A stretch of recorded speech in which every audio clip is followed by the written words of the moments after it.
The American mind simply cannot comprehend this. Several people in the UK have been arrested and sentenced to serious jail time for their posts on the internet. So if you don't already know, the UK is having a very bad time right now. A few weeks ago, 3 young girls were stabbed to death by this 17-year-old who was born in Wales.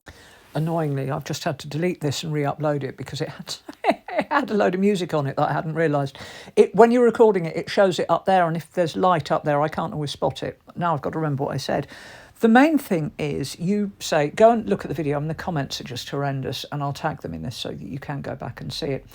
Please don't forget the reason that these people, that most of what they said normally would have just been let fly. Some terrible things are said on the internet, but because of their online actions, we had rioting.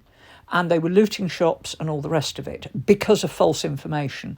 The reason that they weren't charged with inciting violence was due to sentencing, because our prisons are quite full. They needed them all to be sentenced, all to come in front of the court and suffer the consequences of their actions.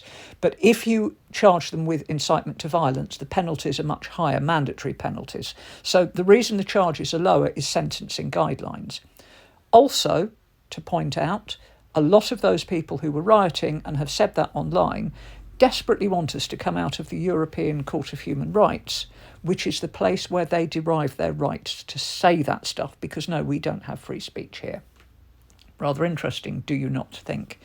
And I know that if the boot was on the other foot, because we had a small-scale riot only a week before, largely by people of non-British heritage, and, oh my God, those people were desperate for all those people to be pretty much publicly flogged.